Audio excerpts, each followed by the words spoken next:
भारतीय संघाच्या ऐतिहासिक विजयानंतर अभिषेक शर्मा भावुक झाला। अंतिम सामन्यानंतर अभिषेकने संपूर्ण स्पर्धा दरम्यान आलेल्या कठीण काळाबद्दल मनमोकळेपणाने सांगितलं। कोच गौतम गंभीर, कर्णधार सूर्यकुमार यादव यांनी आणि संघातील प्रत्येक खेळाडूने विश्वास दाखवल्याने फायनलमध्ये चांगली कामगिरी करू शकलो, असं अभिषेकने सांगितलं।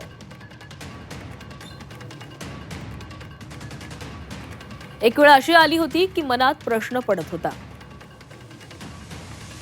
हे सगळं माझ्याबरोबरच का होतंय। या स्पर्धेत सतत फ्लॉप ठरत होतो। गौतम गंभीर, सूर्याचा माझ्यावर प्रचंड विश्वास होता। एका टप्प्यावर मी स्वतःवरही शंका घ्यायला लागलो होतो। ही माझ्यासाठी सोपी स्पर्धा नव्हती। अशा परिस्थितीचा मी कधी अनुभव घेतला नव्हता।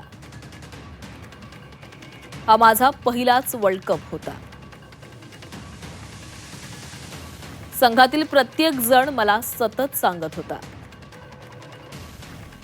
तू एक मोठा सामना जिंकून देणार आहेस। तर हा अनुभव सांगताना अभिषेक शर्मा हा भावुक झालेला होता।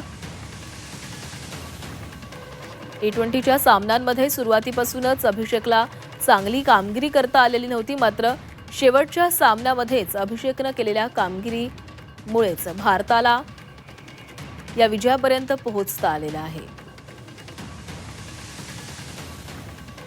या विजयानंतर शरद पवारांनी एक्सपोस्ट करत कौतुक केलेलं आहे। भारताने सलग दुसऱ्यांदा आयसीसी टी20 वर्ल्ड कप जिंकून पुन्हा एकदा संपूर्ण जगासमोर भारतीय क्रिकेटची ताकद सिद्ध केलेली आहे। भारताने मायभूमीमध्ये संपादित केलेल्या ऐतिहासिक यशाबद्दल भारतीय क्रिकेट संघातील सर्व खेळाडू, प्रशिक्षक आणि संपूर्ण सपोर्ट स्टाफचं मनपूर्वक अभिनंदन। संघातील प्रत्येक खेळाडूने दाखवलेले धैर्य, जिद्द, संयम आणि संघभावना हीच या विजयाची खरी ताकद ठरली आहे।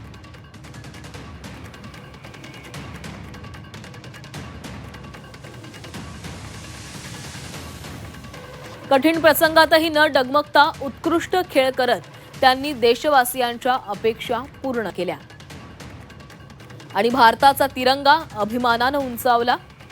या शानदार विजयामुळे प्रत्येक भारतीयाच्या हृदयात आनंद, अभिमान आणि उत्साह दुणावला आहे। हा विजय केवळ क्रिकेटचा नाही, तर हा कोट्यवधी भारतीयांच्या स्वप्नांचा आणि भावनांचा आहे। पुन्हा एकदा भारतीय क्रिकेट संघाचं मनपूर्वक अभिनंदन।